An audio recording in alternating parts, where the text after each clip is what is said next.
mention two other names like Chetan Bhagat of IIT Kharagpur and Ashwin Swangvi. They're making tremendous difference.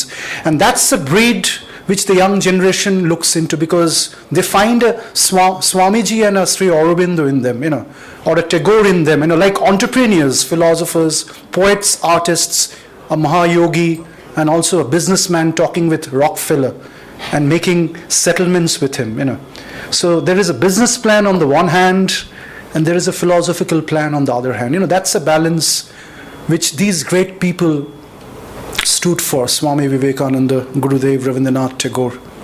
And I think one name, Netaji Subhash Chandra Bose, who was such a great entrepreneur. Just imagine someone just gets out from a little house in Kolkata and travels around the world and shakes the British Raj a little more than 100 years back. Fantastic. And a little less than 100 years back. And that's a spirit which is continuous today. And we are so privileged that we have a combination of two speakers who represents this generation. Someone who was with this movement for the last 4 or 5 decades, and someone who is becoming this movement in this decade and more so in the coming decades. So he's a man, the first in the line of plenary speech today, the people who is going to make a difference to this seminar, who has written books which has become bestseller. You see someone taking a flight to Delhi or going to Howrah station, catching Rajdhani, is having a book which is like the land of 7 rivers. The books are just kept outside. The ocean of churn. The Indian Renaissance. Swamiji has talked about that. The 4th Renaissance. This time the center is India. Ebar Kendra Bharat Barsha. The 4th Renaissance. The incredible history of the India's geographical systems. This man has been the managing director of the world spread Deutsche Bank till about 2015. He has been the famous Rhodes Scholar and also an Eisenhower Fellow. His academic records have been like jumping, from Sri Ram College to Delhi University to St. John's College in Oxford. The most important thing is he's very popular amongst the youngsters. When he came to IIT Kharagpur around 3 or 4 years back, the hall was packed up. Just imagine, group of IIT students, almost 1,000 of them have come to listen to another young man. That too in a festival which is Spring Fest, Basant Utsav of a modern kind, and they are all here to listen to this young man who is making a change in the paradigm, the way we look at Indian history, not changing everything, but changing some of its basic constructs, fundamentals, semantics and semiotics, the way we add value to the way we look at things. He has been a great person. He got the Young Globe Award 2010 by the World Economic Forum at Davos, a fellow of the Royal Geo Society at London. 2 beautiful persons are his classmates, like Bobby Jindal of the state of Louisiana and Cary Brooker of the state of New Jersey, 2 very famous youngsters in the United States of America. In 2014, he got the International Indian Achievers Award as a writer from the Mumbai Federation. But I think that's not important. What is important is the legacy, the genetic algorithm that runs through his blood. And I'm going to go back to that, which Sir Professor Radharaman Chakraborty will enjoy. His great-grandfather is Sri Nalinaksha Sanyal, who was the chief of the Congress party. The Wikipedia says he was the whip who whipped Indian Congress and made it what it became in the next 40, 50 years. And of course, a man who whips always becomes controversial. So there's a phase of controversy, then there's a phase of silence, followed by a phase of acceptance. His great-granduncle is Shochindranath Sanyal.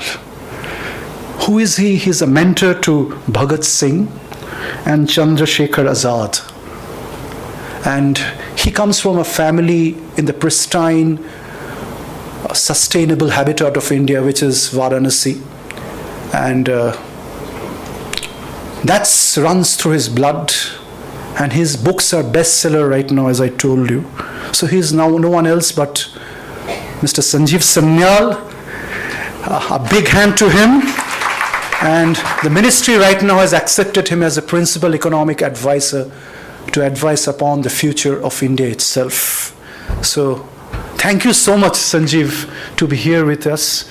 And I'll request Tanima to kindly come here and grace Sanjeev with some little mementos. And so Sanjeev just asked me a question, what should be my topics of speech? I just told him, I think whatever you say is going to be the topic of speech, because I've heard him speaking. Yes.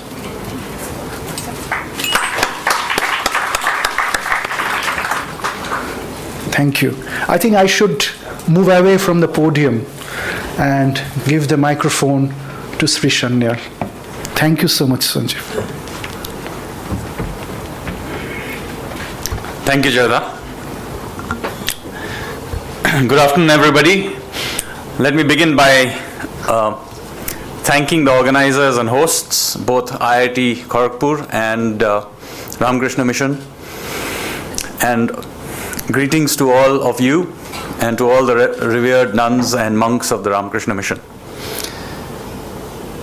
When I was asked to come here and speak, I was given a clean slate, as Joyda in his enthusiasm mentioned.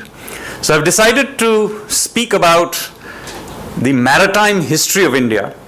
The history of India when you look at India in from its coastlines.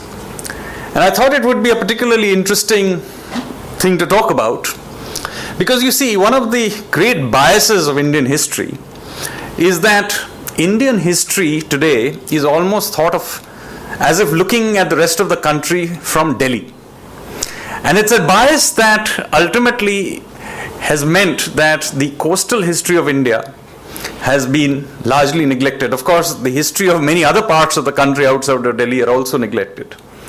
Now, much has been said about the colonial biases in our history, the Marxist biases in our history, the Nehruvian biases of our history. But this bias of having a Delhi-centric view, in which we basically, in our history textbooks, get to hear a lot about obscure dynasties like the Lodhis, but nothing about the great Chola and Vijayanagar empires of southern India, about the great maritime exploits of the Gujaratis and of the Odia.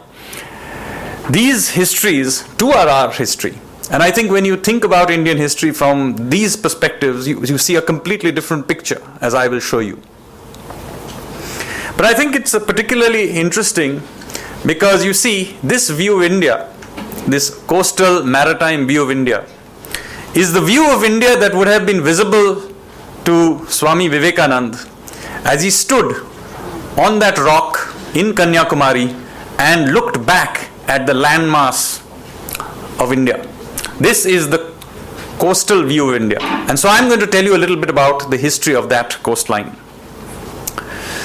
You see, Indian history begins essentially with the rise of a civilization along the two major rivers, the Indus and the Saraswati. For a long time, it was assumed that the Harappan civilization was about 4,000 or to 5,000 years old. But in fact, we now know from archaeology and genetics and other findings of the last decade or so that this civilization is a lot older than that. In fact, there are Bronze Age civilizations in the rest of the world also, which suggests that civilization, both urban and pre-urban, are actually very, very old indeed, in some cases as old as 10,000 years old. And in our own very country, in Haryana, we have begun to find more and more sites from the very early Harappan period in places like Birhana, which are 7,000 plus years old, that is 5,000 BC plus. And these are now, we are finding more and more of these sites. And what is interesting is that these sites are coming up along the dry riverbed of a river that we now know as the Ghaggar.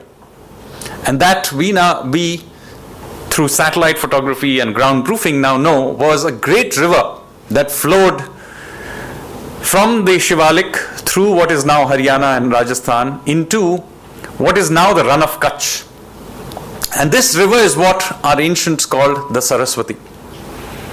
Now this Saraswati river rose, as I mentioned, just north, in the mountains just north of Chandigarh.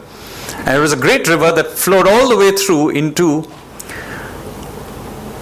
the sea near the Run of Kutch. This is why the Run of Kutch today looks the way it does. It is the old estuary of the Saraswati and the Indus.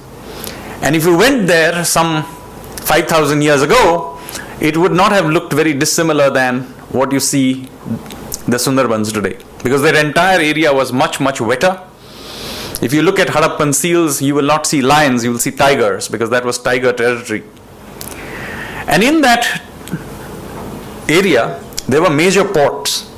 One of those major ports was the port of Dholavira. Now, if you look at a map today, you will see that Dholavira is actually far inland. It's marooned as an island in the Run of Kutch, the salt flats of the Run of Kutch. But in fact, in ancient times, because as I mentioned, it was an estuary, this was all navigable. And because it was navigable, this Dholavira site, which is on an island, was actually surrounded by water. And from there, merchants would sail out. And they would sail out all the way to Oman, southern Iran, and all the way through to Mesopotamia, what is now Iraq.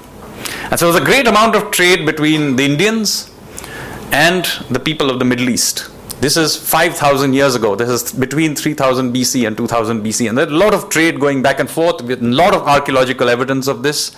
And the links between India and the Middle East relate to a much older period than what the now falsified Aryan invasion theory would have suggested, that the links are somehow through Central Asia. It is not the case. The links are direct, and a lot of it is maritime or coastal.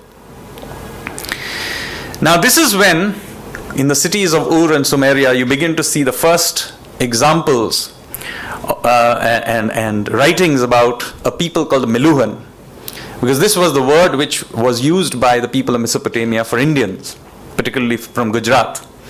So the history of there being large numbers of Indians in the Middle East is very, very old, and particularly Gujaratis and Sindhis.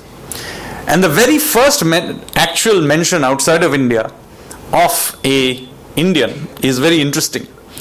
It is the mention of a lawsuit against an Indian for breaking the tooth of a local in a drunken brawl. Now, this person was probably from Gujarat, and I'm guessing that this may be the origin of prohibition in Gujarat.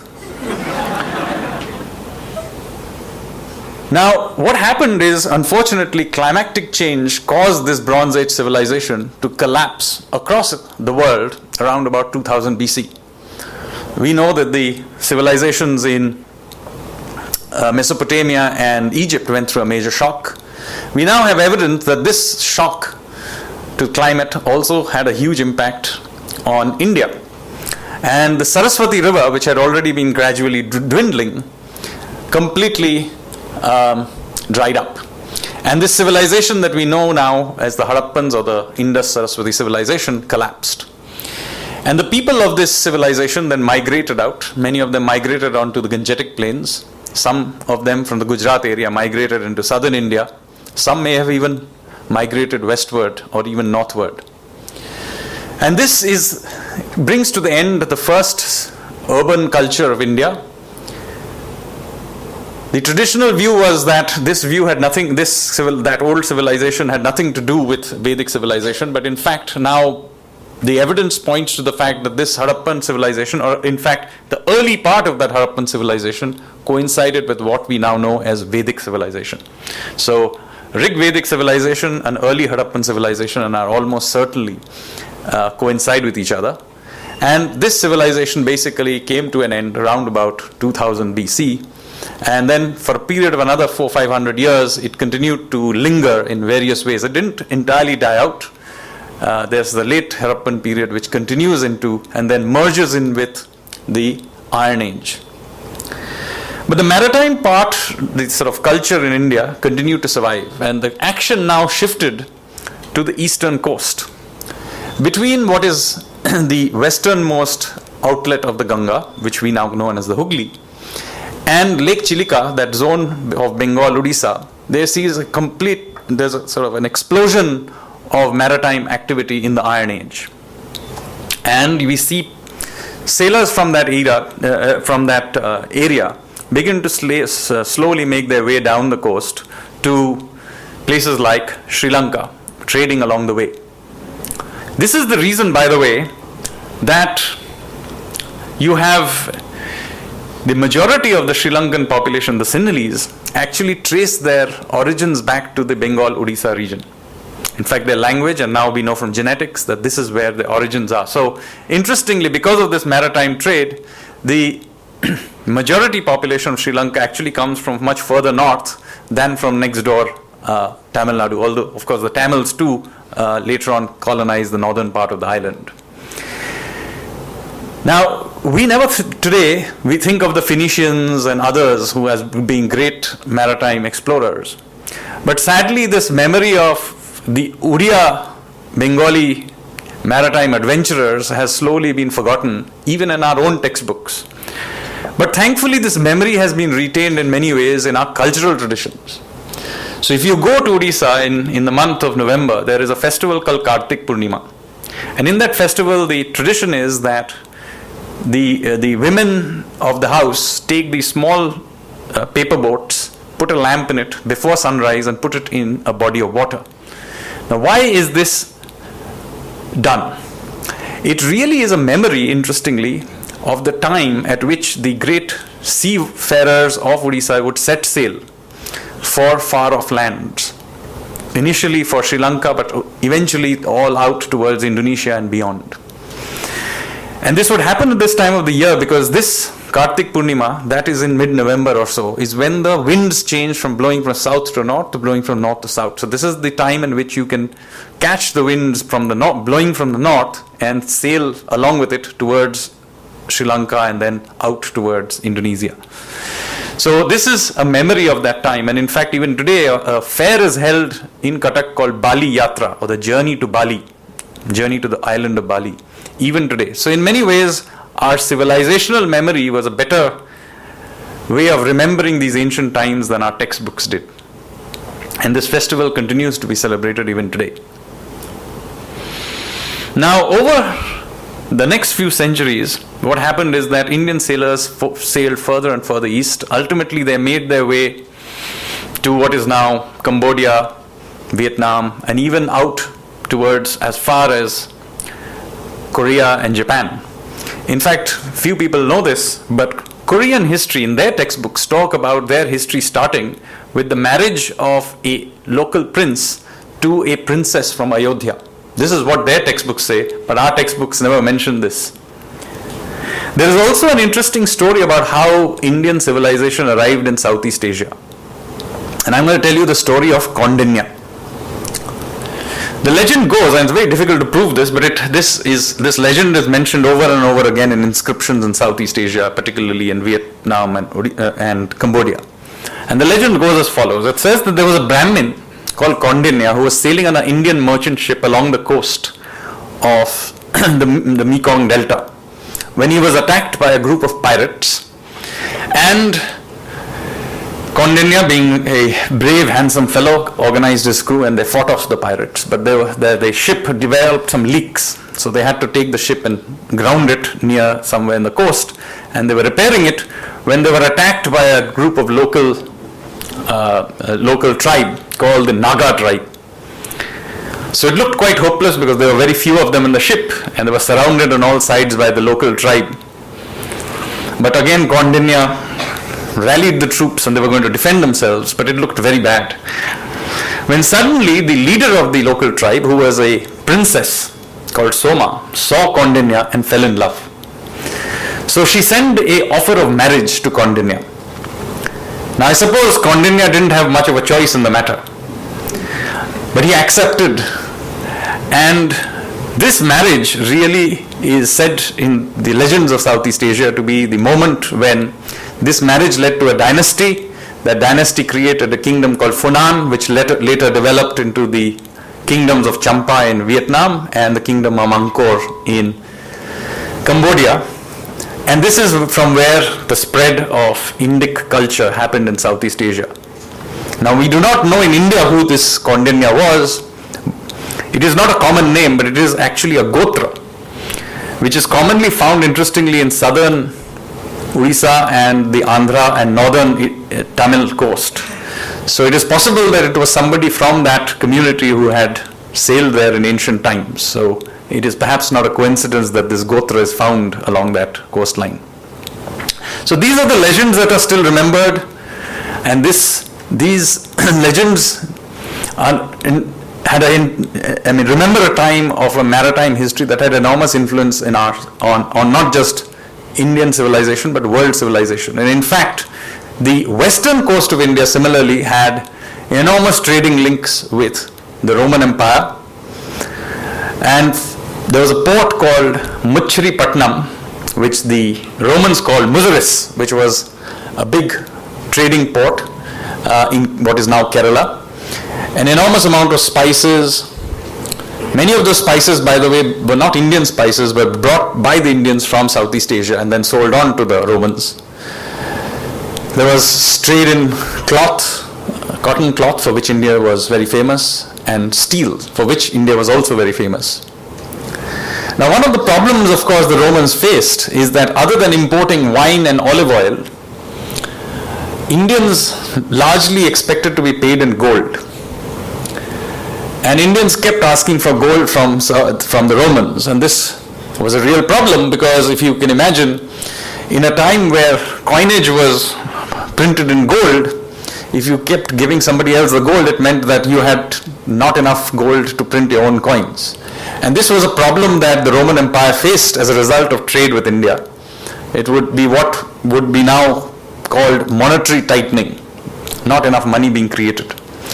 So you have Pliny complaining bitterly in the Roman Senate about how much gold and silver coins were being given off to the Indians. And initially they attempted to try and control and ban trade with India, but it didn't work because all kinds of smuggling rackets sprouted up. So ultimately what they did was they began to reduce the amount of gold and silver in their coins, which is called debasement. So what did the Indians do in response to this debasement of Roman coinage? What they did is they kept accepting them. Not only did they accept them, they were very happy, because now that the coins required less gold, we could also counterfeit them.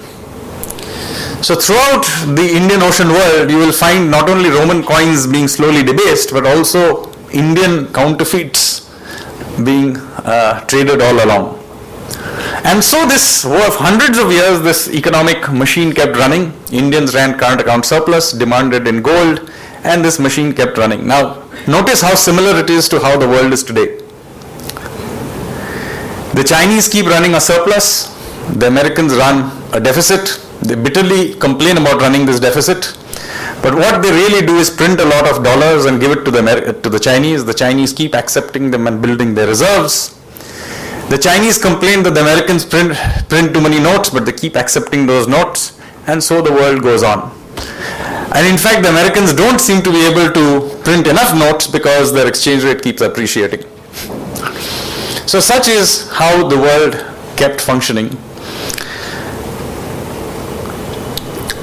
Till about the 11th, 12th century, it was really the Indians who dominated the Indian Ocean and traded all over.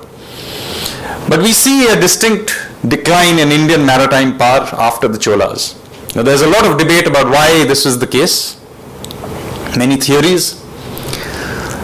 We do not know for sure, but certainly after the 12th century, Indian maritime presence begins to decline dramatically. One possible reason, which I have posited, but maybe one of many reasons, is that with the Turkic invasion and the destruction of the temples in India, much of the financing of Indian trade went into decline. And this is important to understand, because you see, we think of these temples in ancient India being very rich because the kings kept giving them money. Maybe some of them did get some initial capital from the money, from the royal grants. But the real reason the Indian temples in ancient India were very rich was that they actually functioned as banks. And many of these great voyages by Indians that I'm mentioning, the venture capital behind it was actually provided by Indian temples. That's one of the reasons. And we have examples, many examples of contracts between temples and merchant guilds. So the other thing that you have to remember, that while there may have been a few great merchants initially who did these trading with the Romans and with Southeast Asia, a great deal of all this trade was actually done by in corporate structures or guilds, which involved large numbers of traders working as part of a corporatized guild, almost like a multinational company of today. And many of these guilds actually survived for centuries, outliving many of the dynasties. They in fact had their own armies, they had their own banking networks, as I said, backed by the temples and so on. But this entire network broke down with the Turkic invasions, and at least partly the reason why Indian maritime prowess began to decline. And for a while it was the Arabs who took over the Indian Ocean. But by the early 1400s, a new power emerged, and this was the Chinese. And led by a very unlikely person, a Muslim eunuch called Admiral Zheng He, the Chinese began to move into the Indian Ocean, backed by the power of the Ming Empire. Now you have to remember that these are not voyages of discovery. These areas that the Chinese were encroaching into were very well documented routes by this time, partly because of Indian and Arab activities in the Indian Ocean. But they were really a projection of geopolitical power. And some of these voyages were enormous, involving ships that were, even by modern standards, quite large, and involving as many as 28,000 Chinese sailors in each one of these voyages. And there were a series of these voyages. Some of these ships were 4 to 5 times the size of what Columbus would use or Vasco da Gama would use. So led by Admiral Zheng He, these Chinese groups encroached into the Indian Ocean, and they began to play a geopolitical game in which they attempted to change the king of Sri Lanka to be one of their own.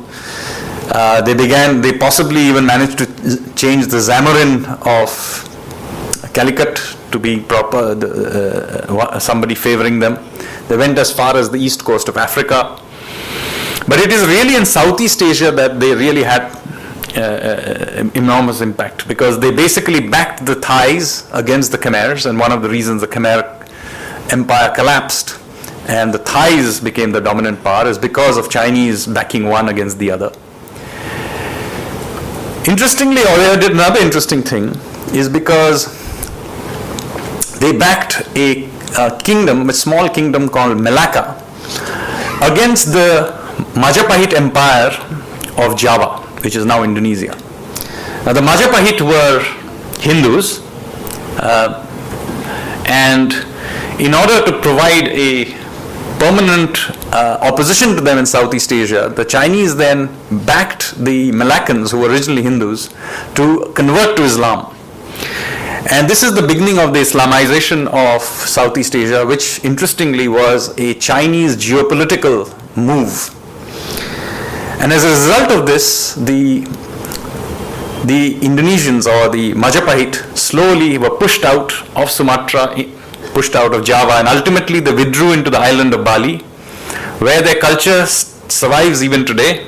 That's why even today Bali is 92% Hindu, and the culture of the Majapahit survives there. But meanwhile, while this should have all been good news for the Chinese, because they had essentially maneuvered all these pieces into place and they had imposed their dominance by the middle of the 1400s, the game suddenly changed. And this happened because essentially the dynamics back in China changed. What happens is that the old Ming emperor died and a new emperor came to the throne. And the new emperor was backed by the Confucian lobby, the Confucian Mandarin lobby, who were very suspicious of the eunuchs who used to control the navy. And being good civil servants, they did what all civil servants do. They essentially switched off the money to the navy. And so naval power in China because of internal dynamics, suddenly found itself bereft of money and began to slowly withdraw. And so the great naval dominance of the Chinese, basically because of their own internal politics, broke down. So when Vasco da Gama and the Portuguese turned up in the end of the 15th century in the Indian Ocean, they found that the Chinese had come and cleared up everybody and then withdrawn, and there was a vacuum. This is the reason that the Portuguese so very quickly were able to impose themselves in the Indian Ocean, because in fact the Chinese had done the hard work for them and withdrawn for their own reasons. This brings to one of the very important lessons of human history, is that of the unintended consequences and the randomness of history. The danger of trying to forecast forward is to remember that many of the things that you see and you try and think that this will lead to that may actually lead to completely different things, because of how random the twists and turns of history tend to be. So when we think of this century as being the Chinese century or even the Indian century, remember it would yet turn out to be the New Zealand century. Now, the history that I laid out obviously continued. The Portuguese were followed by the Dutch, and I'm going to tell you a short story about the Dutch before I come to more modern times. Many people now forget, because of later activities of the English East India Company, that for a length of time in the 17th and early 18th century, it was the Dutch East India Company that was the real power in the world. It was they who replaced the Portuguese, and if you were here in the Indian Ocean in the early 18th century, you would have guessed that it would be the Dutch who would end up conquering the world, because they had taken over what is now Indonesia, they had taken over Sri Lanka, they had taken over southern Africa, which is why you still have the Afrikaners and Afrikaans as a language in southern Africa, and there were even the controlled parts of North America. New York was, remember, originally known as New Amsterdam, and it looked for a while that they were going to take over India. When they came against a prince of a small kingdom in Kerala that would eventually become Travancore. The prince's name is Martanda Varma. Unless you happen to be from Kerala, you probably have never heard his name. But Martanda Varma in the 1730s fought against the Dutch, and in a major battle in a place called Kolachal, just north of Kanyakumari, he completely defeated the Dutch. And as a result of this victory, I am giving this talk to you in English and not in Dutch. So he was a major figure not just in Indian history but also in world history, because from this point on, the Dutch went into decline and the English emerged. So it is a very important point in world history. It is also an interesting counterpoint to a often repeated thing that is, misrepresentation that is often repeated, which is that the first time an Asiatic power defeated a European power was in 1905, when the Japanese defeated the Russians. But in fact, that is not the case. The first time an Asiatic power defeated a European power was when Martanda Varma defeated the Dutch. And it is even we Indians have forgotten this. And I do hope that when you begin to look at Indian history from a coastal perspective, you begin to discover all these different views of history that when you take a continental view of history, we simply tend to ignore. And of course, because I'm running out of time now, when you take a maritime view of history, even our history of our independence movement ends up looking completely different. much of the history of the Indian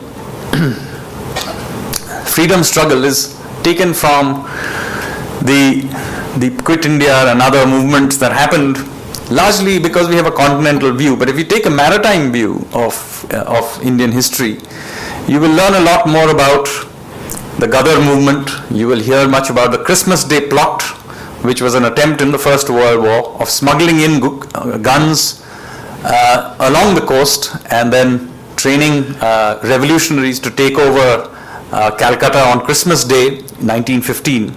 And that failed, but people do not realize what a large and well-organized attempt it was, even though it failed.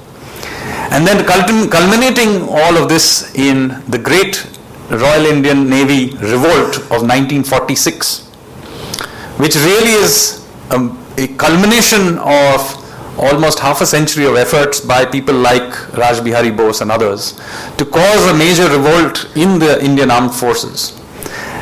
And this, of course, gathers momentum with the INA in Singapore and so on, but really culminates in this great revolt in 1946 in Bombay, when some almost 20,000 sailors of the Royal Indian Navy mutinied, took over something like 75 ships in the Bombay harbor. These are armed ships, remember, naval ships, taken over by sailors who are veterans of the Second World War, so they're not novices. And this is the point at which it can be argued that India really achieved its freedom. It was this moment. Yet again, this Royal Indian Navy revolt is very often happily left out of Indian textbooks because it would not flow along the mainstream story of how India became free. And there were many people in India may not even have heard of it. In fact, I myself was largely unaware of it till much later in life when working in Mumbai. I came across a very small, almost hidden memorial to this revolt. But then once I began reading about it, I realized how important and almost critical it was to the turning point in Indian history. I'm now going to stop speaking, and maybe I can open it up for questions now if you wish. Let me remind you that I'm speaking here as a writer and historian, not as a principal economic advisor to the government of India. So please do make sure that your questions relate to history and not to my professional life, because that would be much more pertinent to why we are all here today. Thank you.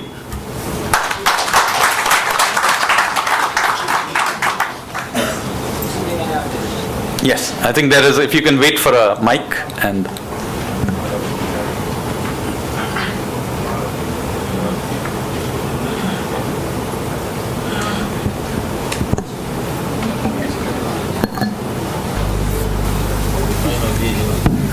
Why don't you ask the question? I'll repeat it.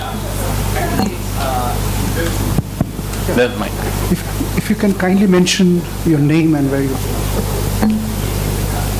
Good afternoon, everybody. My name is Karthikeyan. I thought, did you mention about the Kaveri Pumpatnam? Kaveri Pumpatnam in the maritime history during the Rajaraja Chola and Rajendra Chola. I mean, I think it did a very great contribution to the maritime history. That is number one point I wanted to make. And the second point was this Marthanda Varman, which you mentioned. It has also a very important connect with Carnatic music. The son of Marthanda Varma, Swati Tirunal, was one of the greatest patron of Carnatic music, and he forms the Carnatic music quartet. That is another information I just wanted to share. Okay. Thank you. Yes, you're absolutely right. The Chola contributions to our maritime history, and in fact, those of you who have read my book, The Ocean of Churn, will know that I've extensively talked about the Chola exploits in the Bay of Bengal. In fact, the book is available outside for those of you who would like to pick up a copy. So you're absolutely right, and not just the Cholas, the Pallavas in some ways, perhaps even more linked through to the maritime history.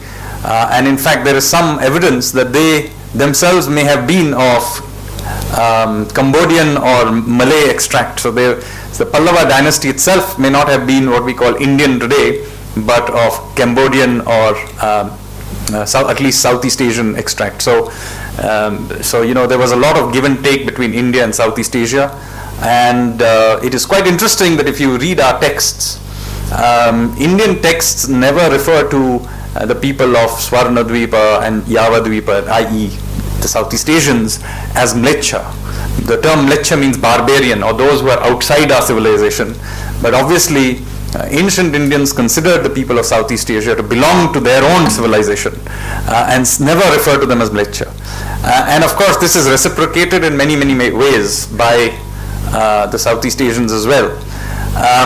So much so that when Indonesia became free in 1949, it named itself Indonesia after India. They named their currency the rupiah. Their national symbol and their national airline is the Garuda, which is Vishnu's eagle. So even today, Southeast Asia is very much proud of its links to India and Indian civilization, which we in India unfortunately very often do not tend to know or learn about. The largest Hindu temple in the world is not in India, it's in Cambodia, the Angkor Wat. And it is important that we teach our children about this ancient link to the rest of the world. It also has very big impact on how we think about the world. When we think of our neighbors, we tend to only think of Pakistan and China because we are taking a continental view of the world. If you take a maritime view of the world, our neighbors are completely different. They are Oman, they are Indonesia, Singapore, and so on. And therefore, that gives you a completely different way of how to engage with the world, our geostrategic interests, our economic interests. So I think it's very important that we take this maritime view. Yeah, we can take a couple more questions. Yeah. So yes, 2-3 more questions.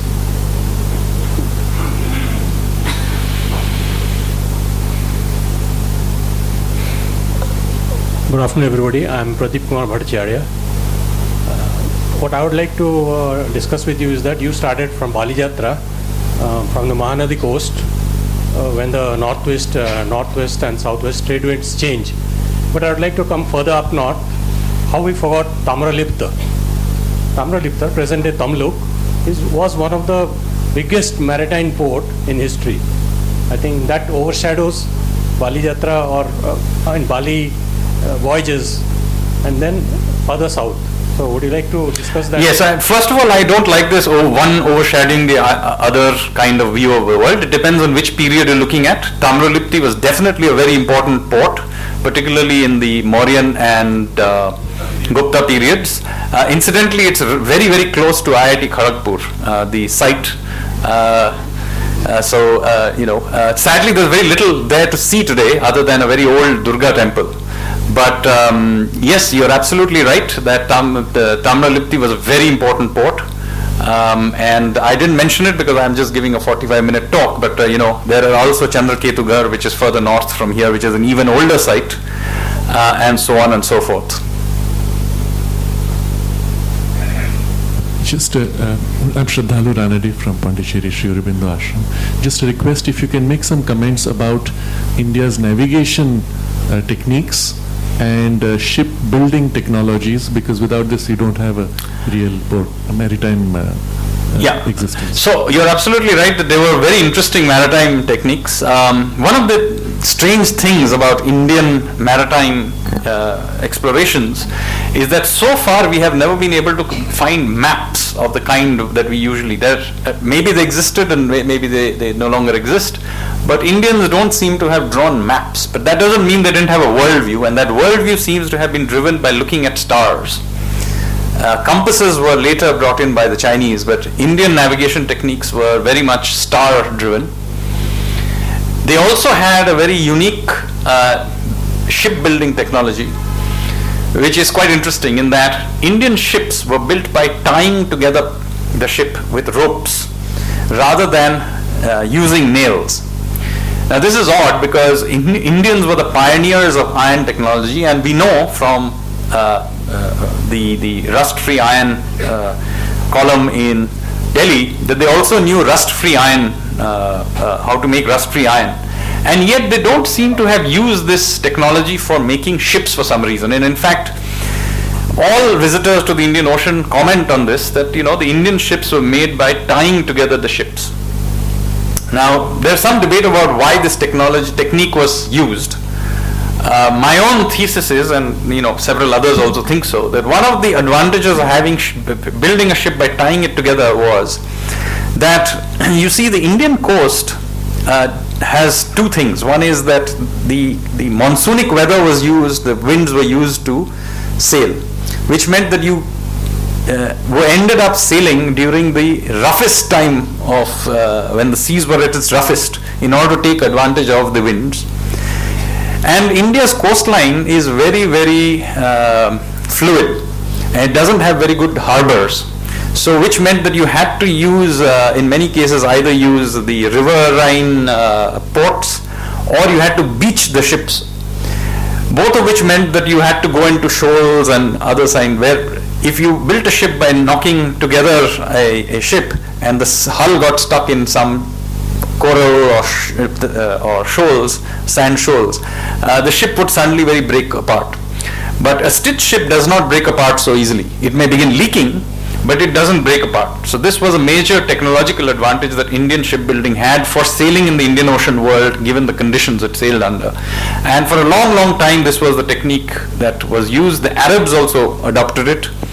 The problem, of course, was when the Portuguese turned up and introduced cannons, because although the Indian shipbuilding technique had an advantage, it had a very big disadvantage when using cannons, because forget the cannon from the other side hitting your own ship, but the blowback from your own cannons would warp the hull.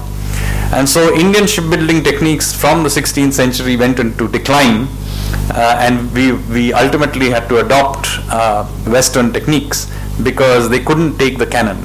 But even then, there are still a very few villages along the coastline of India where the old stitch technique has survived, and I'm trying to document it, and I'm trying to encourage the Indian Navy to help me build one of these in a larger scale and maybe sail it to Bali. I think we need to close here because. Okay, one last question and then we are done. From Sir. I would like to add a small point here on shipbuilding in medieval India.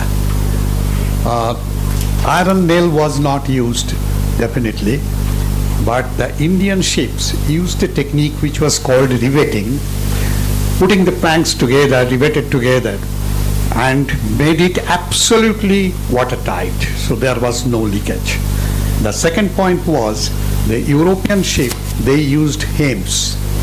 Indian ships used coir, which was qualitatively as good as hem, but much cheaper. So that's why the Indian ships were much cheaper to make. I would lastly mention 18th century, before the advent of the steam engine in 18th century, the ships made by Wadia, primarily in the Bombay line, they captured the world market virtually. We remember one such ship in 1812, the national song of the United States, the Star-Spangled Banner, was believed to be composed and sung for the first time on an India-made Wadia ship over there. So there are some very small anecdotes connected to Indian shipbuilding up to the advent of the steam engine. So Indian shipbuilding really did have a setback when the steam engines came. Thank you so much, sir. I think it's a wonderful, splendid session, and Sanjeev is doing some great work beyond his seminal contributions to the Government of India, which is on the genetics of civilizations and the connections with climatic change. I wish this session can go till about 4:30. He's catching the afternoon flight. But we'll draw close on the last session that we have today. I think we're going to reflect back upon Sanjeev's speech and the next speech, which is going to come from Professor Chakraborty. And we'll head for that very quickly. Thank you. Thank you so much, Sanjeev.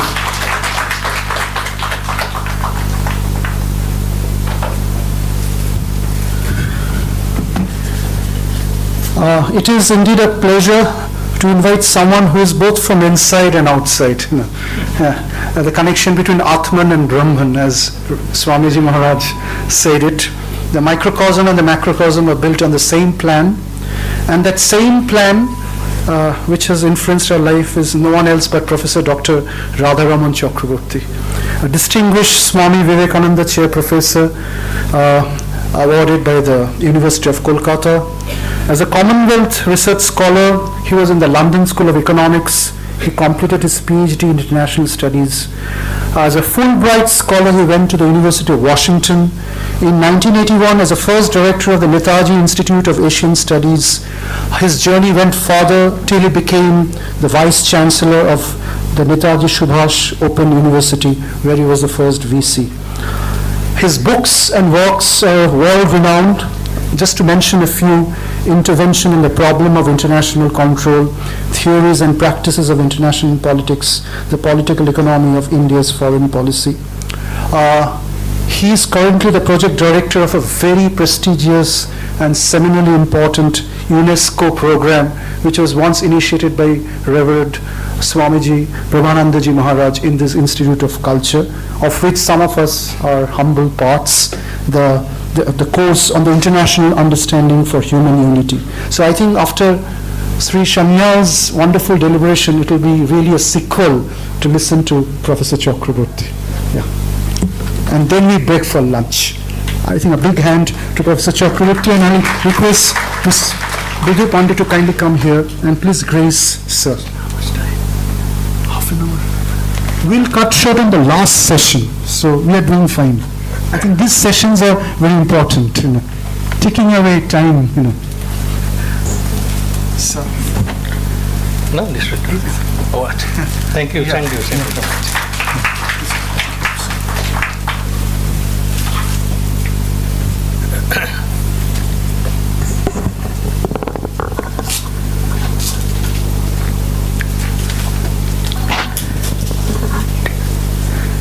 My pronouns to all who are senior to me.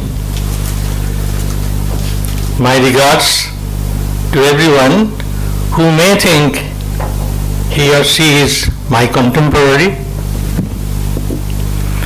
and my best of love to all those who are younger to me, and that includes the erudite scholar who just spoke before me.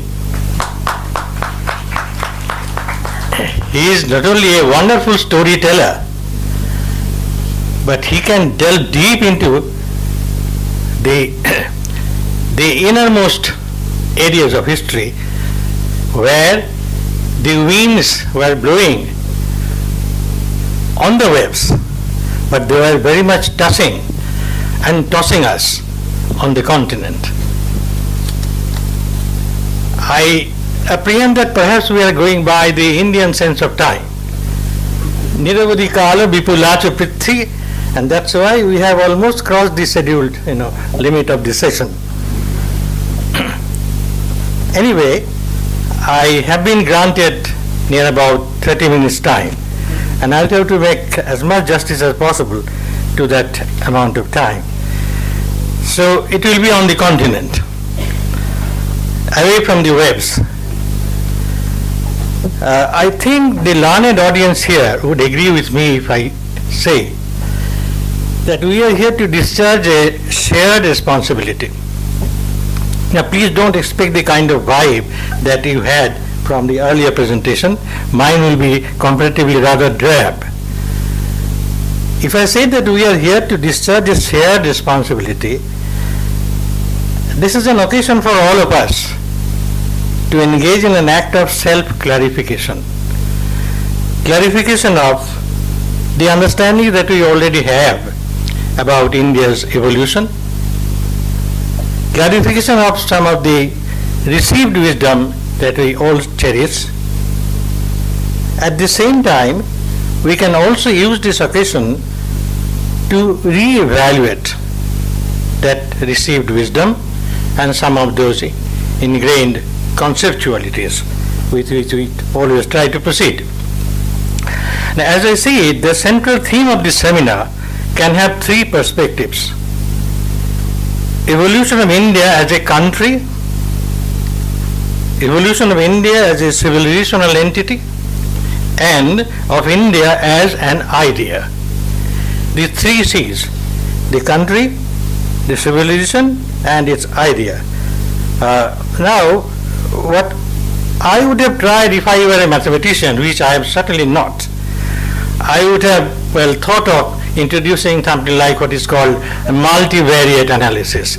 Taking all these three C's and also further add-ons so that we can mathematicize, we can also statisticize, and we can also modelize everything that comes within our purview. But since I am not a mathematician, blissfully so, I will try to have recourse to something safer. And that is about taking India as an idea. This will help us to understand the question of evolution holistically, but at the same time I must be very careful to check that whatever we assume or whatever we elaborate as idea has got to be verified against history. The expression evolution usually applies to qualitative change occurring over a fairly long period of time in sentient beings, although apparently insentient matters can also come within its fold. In the Indian context, a remarkable thing is that the first ever inducement for evolution came not from externally located phenomenal conditions, but essentially from a unique ideational involution. I borrow this expression from the great Rishi Aurobindo. That involution was made to happen through a churning of consciousness, a feat not expected of the multitude, but possible only on the part of a very handful of extraordinary human souls, very appropriately called the Rishis or the Krantadarshi. The first hour of evolution starts therefrom, and then it continues unabated, thanks to those Rishis again who generously pass their realization on to fellow human beings, not only in this country but everywhere in the world. But then, what about the recipients, the ordinary individuals? May I recall the great compliment that Rishi Aurobindo paid to these other individuals. Somewhere in the Karma Yogin, which appeared between October and November 1909, he wrote, these individuals, referring mainly to the Bengalis, but also that includes the Indians as a whole, he has eminently the gifts which are most needed for the new race, read race for nation here, that is to arise. He has the emotion and imagination which is open to the great inspirations, the mighty heart-stirring ideas that that move humanity when a great step forward has to be taken. And he has the invaluable gift of thinking with the heart. Thinking with the heart is the great capacity of the Indians. So that therefore eminently entitles them to be the recipient of this great idea. Does it sound like a figment of imagination? Perhaps not. If we would just try to recall what ancient India was like. Again, I use that imagination. Those were the early hours of human civilization when the ancient sages of India were experiencing the ultimate truth and generously inviting all beings, seen known to history, to partake of their divine bliss. Of the many later European savants, Friedrich Max Müller made himself a distinguished post-facto invitee, to that celebration, a celebration of something limitless and hence timeless. That was ancient India. Again, this may sound like mystification and mythification. Again, I will say no, no, no. No, please. If we really care to take the true meaning of myth, the great historian sociologist Dr. Radha Kumul Mukherjee explains that myth is the key to unravel the ambiguities of history. To him, history is myths and traditions in action. It represents a movement from myth making to epoch making. That is his view of history. And myths are not really products of empty imagination. They are pre-conceptualization of what has to happen in a given situation. To take a handy example, what we call Renaissance, for instance. Well, this is no more than a myth, but at the same time it is not unreal. Mukherjee went so far as to, propose that Indians have passed through not one Renaissance, but there were as many as 7 such Renaissance in different periods of history. So Renaissance could be a myth as well as a real thing. I guess that there could still be one other question, and that is, why indulge in raking up the past? We will be talking too much about the past, and that is what I will do also here. It would be a very naive answer if I said that, evolution encompasses a period that we leave behind, and in order to arrive at what we are now. This should not be enough. There is a lot more significance in invoking the past. The essential spirit of Indian evolution would slip out of our hand if we do not seriously consider what the past signifies for the present day Indians really. To begin with, the past is not a baggage the Indians are obliged to carry along. Thus, when you say that the past is where the Indians live, we do not mean that they are prisoners of the past. Rather, the purported sense is that the past passes on to him a lived experience of earlier generations, and that lived experience may not have been rewarding all the way. There may have been ups and downs. Still, the past is there to let us check whether we are on the right track now. To take up the past is not to attempt a revival again. Far from that, we need the past not as a frozen memory, but as part of our consciousness as we handle the present, that is life. The Indian mind has not remained static, nor does it even want to be so. But as it evolves, it does not have to force a rupture with the past. I can quote a few, very wise observations to buttress my point. Professor Devi Prasad Chattopadhyay, the renowned scholar, noted philosopher, also a statesman, reminds us that while Homer's works have practically disappeared from the Greek life, the 2 Indian epics are still alive for the Indian people, and we know why. Again, Sri Aurobindo, talking about these 2 epics, in these works, aesthetics, emotions, poetry, fiction, and romance are imaginatively mingled with philosophy, ethics, and socio-political ideas.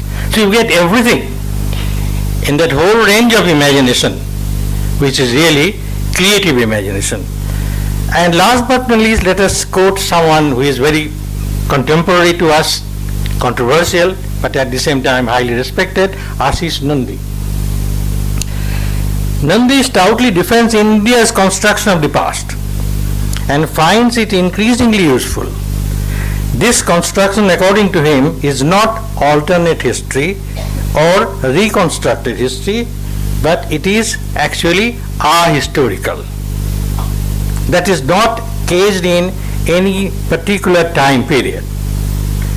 Nandy very validly argues, I quote him, however odd this might sound to contemporary historians, millions of people in India still live outside history. They do have theories of the past. They do believe that the past is important and shapes the present and also the future, but they also recognize, confront, and live with a past that is different from the one constructed by professional historians. Pardon me, sir. Now, where do we then go from here? Should we go back to the ideas that shaped Indian evolution from time immemorial? What did the seers actually ask us to do? The Vedic rishis wanted the people to believe that there was one and only one supreme consciousness at the center of creation. The second thing is, its resonance can be felt in the heart of all living beings. Third, the supreme reality manifests itself in many forms, names and personalities. Fourth, knowledge must be distinguished from mere physical or psychological perception or even mere intellectual construct. It really consists in the realization of the supreme reality. Fifth, to the Vedas, life is immortal. Death is a mere punctuation. And finally, it is always possible to divinize human spirit. That is the legacy. That is the force of the idea which would push Indian history forward, Indian civilization go ahead. Volumes have been written on these and other allied ideas derived from such high-level spiritual realization, and it needs to attestation to say that Indian civilization and culture has taken its stamp of authentication from these, realizations. They have got their fundamental direction from these ideas and values. I will skip a few paragraphs which may not be so germane to our essential concern. Now, what I am saying may not quite fit in with the current predisposition of the culture historians. Culture history has turned into a contested ground today, thanks to the respective ideological stance of anthropologists, sociologists, literary critics, each trying to project his standpoint of what cultural history should turn out to be. As a result, what is lost is the simple connotation of culture. To my limited understanding, culture is what we are and civilization is what we have. This is the simplest way I can put the matter. To be a little, stiff, we can regard culture as the conditioning environment where many things transpire concerning civilization, the conditioning atmosphere or conditioning environment. Now, one significant thing about culture as conditioning environment is that its impact may not be uniform for all people at all places and in different times. This is what warrants intercultural interface involving comparison, critiquing and also collaboration if need be. This culture connect is perhaps another name for Sandhisa. This is the culture connect that we are trying to explore. Well and good if this is done in a very sophisticated and peaceful manner, but not too bad if the beginning happens in a confrontational mode. No nation is a better witness to such processes than India, which has been carrying on with this culture conjunction right from the encounter with the Greeks, through Islamic interposition, down to the advent of the European imperialists. Throughout all these periods, very precarious and very uncertain times they were indeed. India did not mind being exposed and yet took care not to get culturally enslaved. It is this culture interface that is most germane to our inquiries about India's evolution. It overshadows all other negativities that occurred in the process of assaults, occupation, exploitation by the invaders, India certainly couldn't repel them, partly because it could not and partly because it would not. Even today we are not really prepared to, retaliate against the enemies who surround us.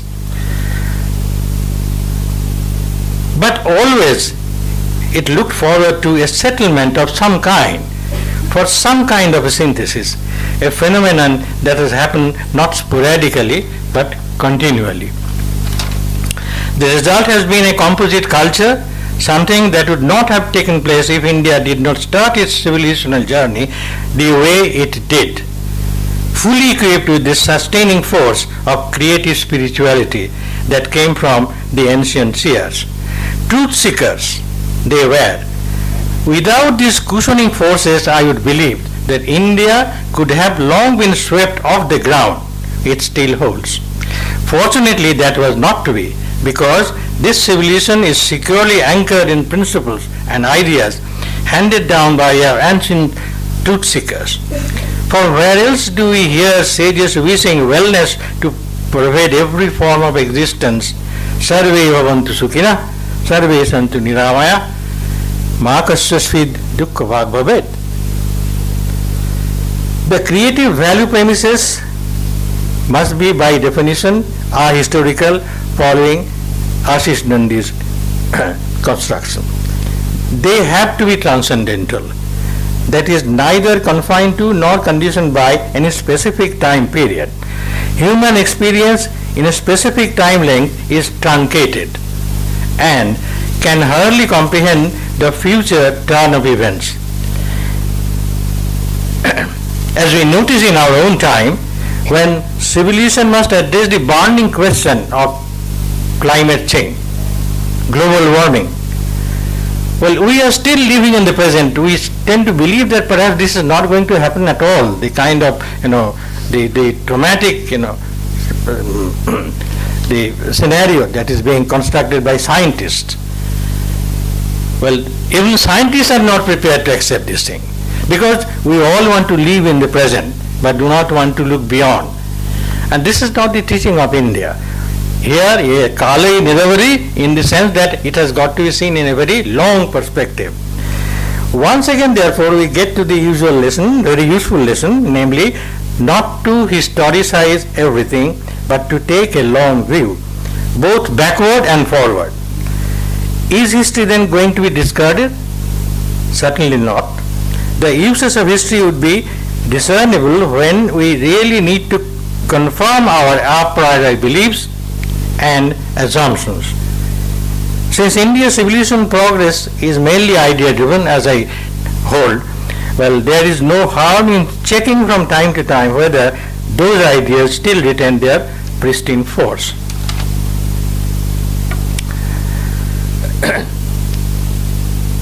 I would not indulge in reading the rest of my paper. Rather, I would anticipate 3 questions from those who would not really agree with my point of view. I know there will be other questions from the learned audience, but somehow or other I anticipate that these 3 questions have got to be settled beforehand.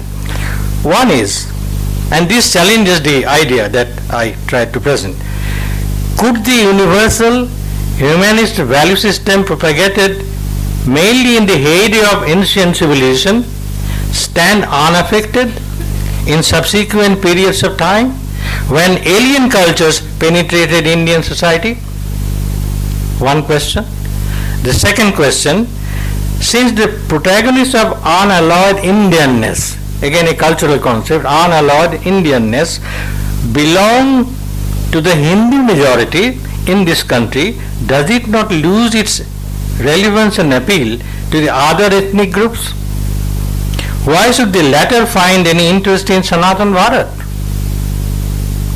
Very tricky question and very dangerous also. And third, even if the average Indian could fend himself from cultural imperialism, what about the present age of communication revolution that has made the world almost borderless? To all these three questions, my considered reaction is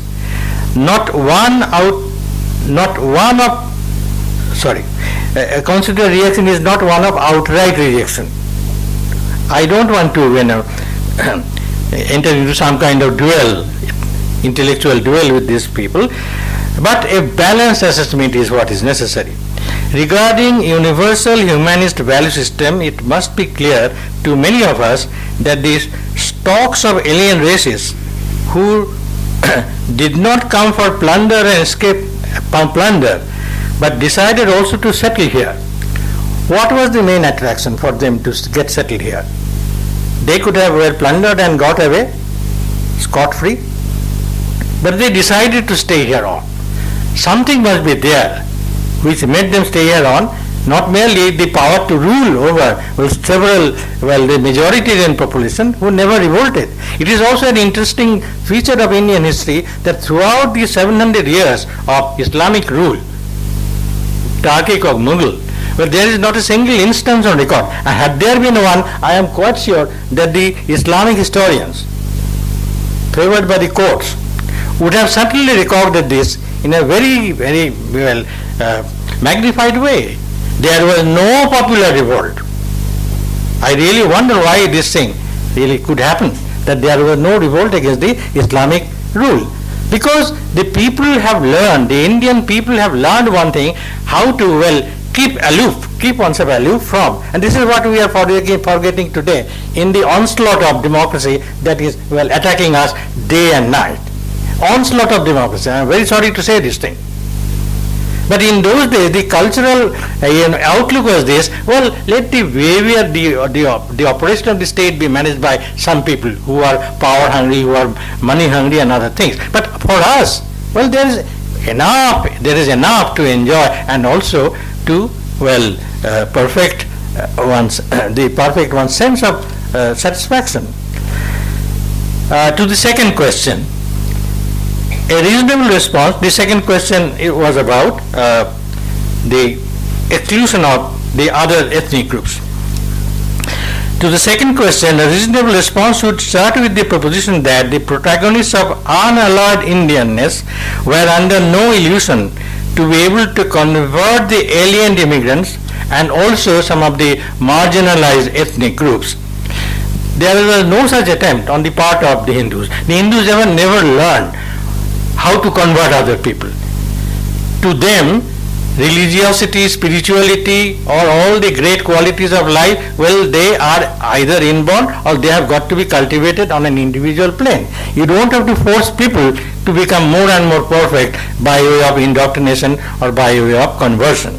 So that settles the question of the majoritarian attitude towards the other ethnic groups. And of course, historically it is true that many of the marginalized groups, many of the forest dwellers, many of the tribals and other formations, human formations, they were outside the mainstream of Indian history. There is no doubt about that. But not that there was no attempt at all to interact with them. If we just go back to the episode which depicts how Krishna as the great friend is a great expression that you have used, sir. Great friends. They are not merely philosophers. They are great friends indeed. Sri Krishna was a great friend. Trying to assuage, trying to pacify rather, his friend and also relative Arjuna, when Arjuna was required to leave the kingdom, banish himself somewhere, for not committing any crime or any error, but having been compelled to enter into the camp of Yudhishthira when he was having good time with his wife. But he had to, because of the reason of the state.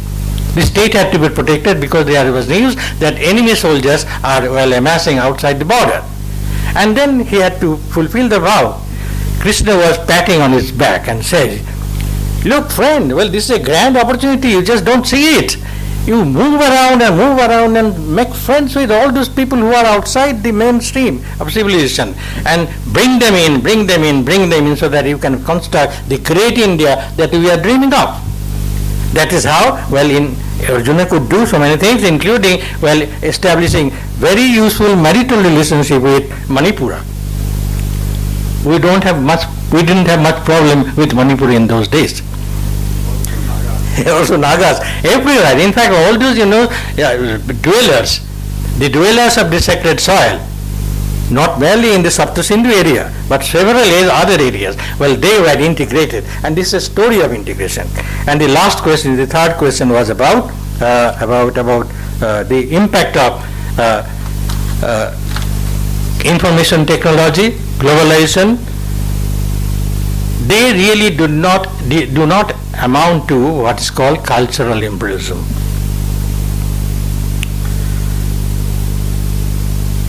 My straight answer to this question is, no race on this planet can claim to have been incorruptible or not susceptible to alien cultural manipulation.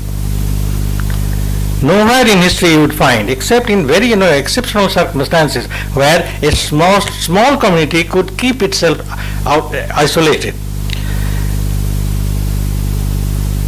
So therefore no race on this planet can claim to have been incorruptible or not susceptible to alien cultural manipulation.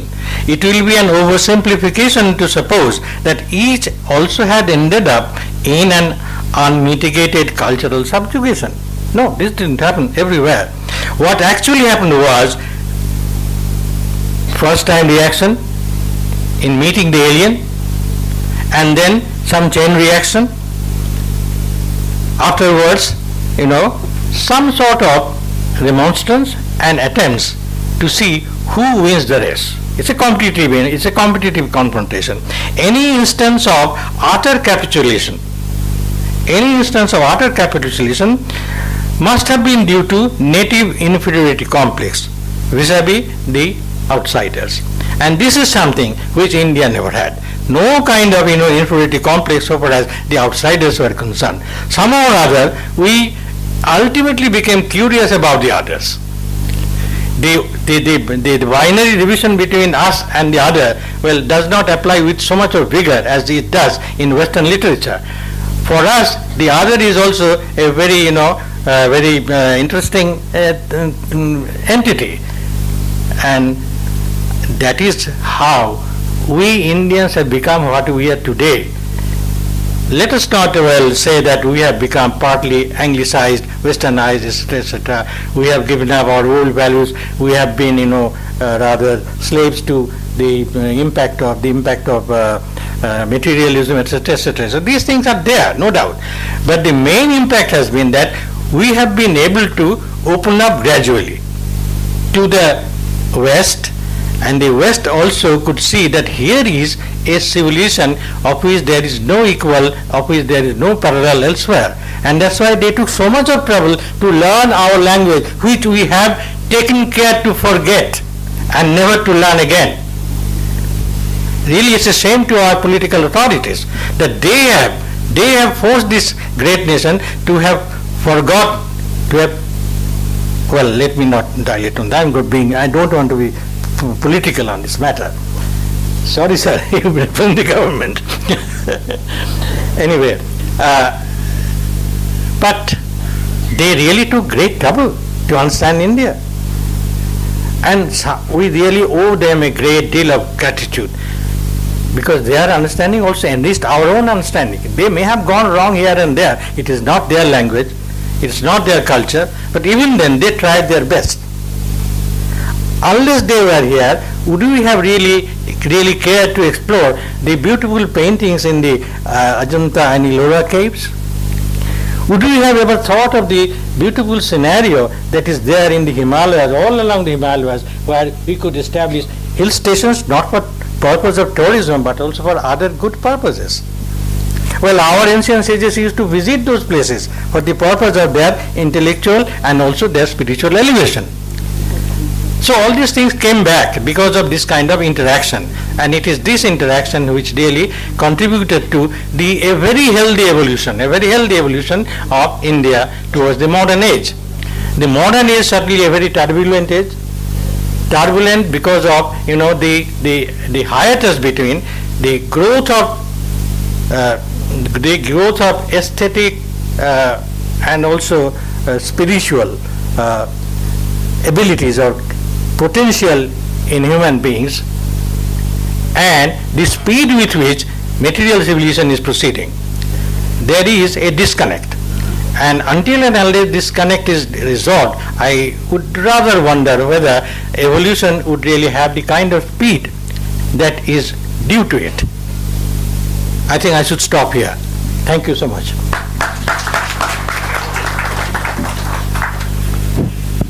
We can have 2 quick questions here. I can see one hand there.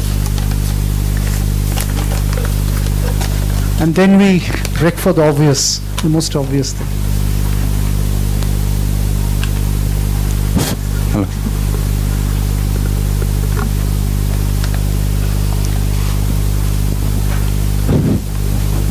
I am Devanshu Bhattacharya. Sir, I have a question to you. You said that 3 reasons, and in the first you said that there is not a revolt also regarding the Turkish movement who invaded us. But I do believe that what Sri Chaitanya did or Guru Nanak did is no less than a revolt. For the reason of Mr. Sri Chaitanya Dev, I am still here, remain as a Bhattacharya, and this August occasion is being done at the RKM Gold Park. So what is your opinion regarding this influence of Chaitanya? Don't you think it's no less a revolt? Well, this is a good prospect indeed of Brahmins all around aligning. Brahmins of the world, you're right. You have a Sanyal here, a Chakravarti here, and a Bhattacharya over there. Sir, I really partly appreciate your viewpoint that there were certainly occasions of resistance, not without success also. But I would rather not try to interpret the Chaitanya movement in the spirit of a revolt. It was mainly, in my understanding, it was mainly the first ever attempt at organizing a non-cooperation movement. A non-cooperation movement as against an authoritarian state. Well, Alok, could you please move so that I can see the person who raised the question? Yeah. It was, I think, the earliest instance of a non-cooperation movement being staged by a person who was going to be a spiritual icon in future times.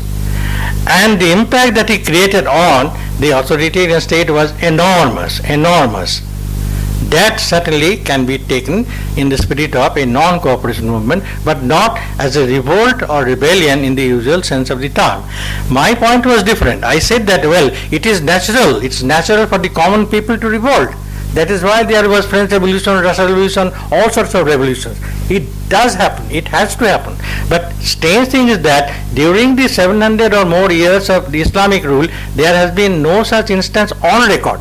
And that was the period when history was being recorded, not like the ancient period where everything was kept in memory and forgotten in due course. No.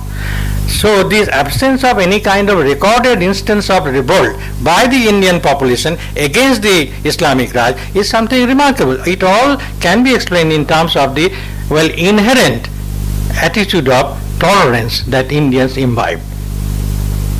Yes. May I make a comment? Do please. Yeah. Can you hear me? Yeah. I'll switch it off.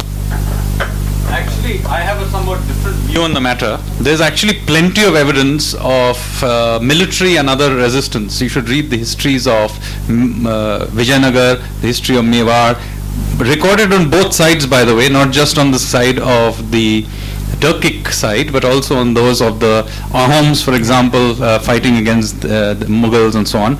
So as it happens to be, there is enormous amount of evidence on both sides of war and resistance, and seeing it very much as a clash of civilizations. Now, this is not to say that Indian civilization did not imbibe many good things from these invasions. I mean, Indian culture would be quite unthinkable without potatoes and tomatoes brought by the Portuguese, cricket and English language brought by the British, or the Taj Mahal brought by the Mongols.